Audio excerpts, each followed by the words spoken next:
자, 오늘 알아볼 것은 수상구조사입니다. 아니, 라이프가드가 있는데 그걸 왜 따요? 자, 우리가 흔히 알고 있는 적십자 라이프가드라는 자격증이 있고, 차이점이 있다면 이 자격증은 민간 자격증이고 수상구조사는 국가 자격증입니다.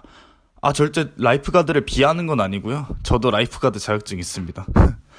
수상구조사라는 자격증이 생긴 이유, 그리고 자격 요건은 어떻게 되고 수상구조사 영법시험을 어떻게 통과해야 할까요? 오늘은 저희와 수상구조사와 수상구조사의 실기영법에 대해서 알아보겠습니다.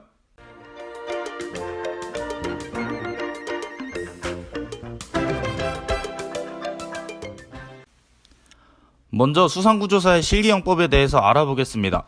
4가지 영법으로 구성되어 있고, 첫 번째 자명, 두 번째 헤드업 자유형, 세 번째 평형, 네 번째 트로젠으로 각 종목당 25m씩 총 100m를 역용하시면 됩니다. 실기시험 합격 기준은 4가지 영법으로 100m 1분 45초 이내에 들어와야 합격선이고 1분 30초 이내에 들어오면 실기영법에서 만점입니다. 우선 순서대로 한번 알아보겠습니다. 자, 첫 번째는 자명입니다. 자명은 평형을 하거나 돌핀킥을 하거나 수험자의 마음입니다. 하고 싶은 대로 하시면 된다는 소리죠.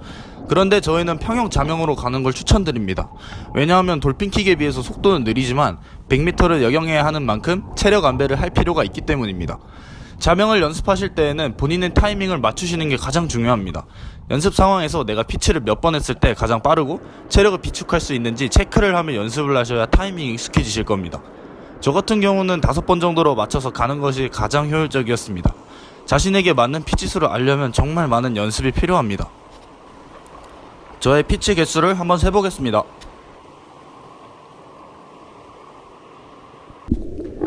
터치하실 때는 무조건 양손 터치를 하셔야 합니다. 한 손 터치를 하시면 감점이 된다 하니 주의해주세요.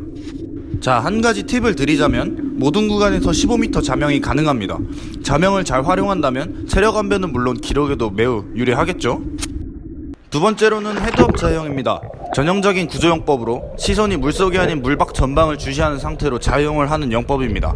이 영법은 체력 소모가 크기 때문에 동작을 작고 빠르게 해주셔야 합니다. 발차기는 끊기지 않게 계속 차주셔야 하고, 고개는 양옆으로 움직이지 말고 전방을 계속 주시하셔야 합니다. 고개를 의도적으로 움직이게 되거나 코까지 수면 아래로 들어가면 감점 요소이니 주의해주세요. 이때는 한 손 터치를 하셔도 됩니다. 마찬가지로 자명을 최대한 활용해주시면 되겠죠. 자, 세 번째로는 평형입니다. 많이들 익숙하신 영법이죠. 수험자분들 대부분이 마음이 급해 동작이 짧아지는 경우가 많으실 겁니다. 하지만 당황하지 마시고 동작을 길게 여유있게 해주시면 됩니다. 이론상 4분의 3 구간에 도달하였을 때 체력적으로나 정신적으로나 가장 힘든 구간입니다. 이때 무너지지 않고 호흡만 잘 유지하신다면 마지막 구간을 좀 더 수월하게 진행하실 수 있으실 겁니다.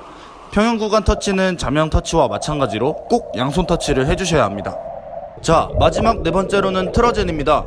이 영법은 조금 생소하실 수 있는데 자유형 팔돌리기와 평형 발차기를 결합한 영법이어서 자유형과 평형을 구사할 줄 아시는 분들이라면 금방 따라 하실 수 있으실 겁니다.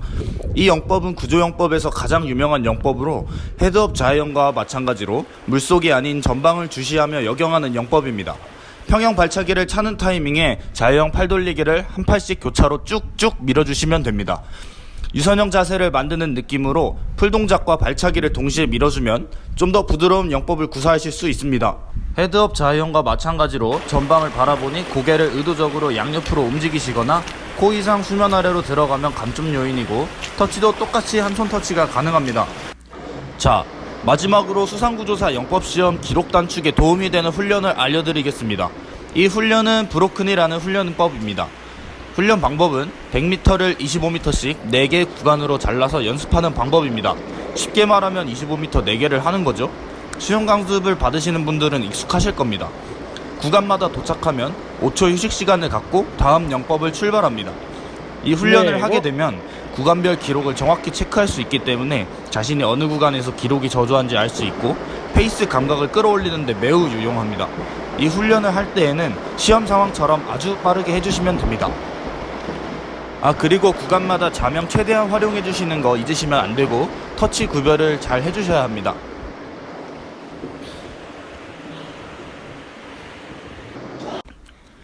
이번 영상은 저희의 새로운 컨텐츠인 시청자가 원하는 모든 것을 영상으로 만들어 제작하는 시원스쿨 1편입니다. 한 구독자분의 요청으로 국가시험 자격증인 수상구조사 편을 제작해봤습니다. 수상구조사는 지난 2014년 세월호 사건 이후로 우리나라는 국가 차원에서 수상안전에 대한 관심이 높아져 초등학교 학생들은 교육기본법상 생존 수영 교육을 의무적으로 배워야 하고, 수상인명구조요원인 민간 자격증과는 다르게 해경수관 국가 자격증인 수상구조사가 탄생하게 되었습니다. 수상구조사 분들뿐만 아니라 국민의 안전을 지켜주시는 모든 분들에게 감사를 드리면서 이만 마치도록 하겠습니다. 물에서 숨 쉴 때까지 물숨TV였습니다. 안녕. 준비 고!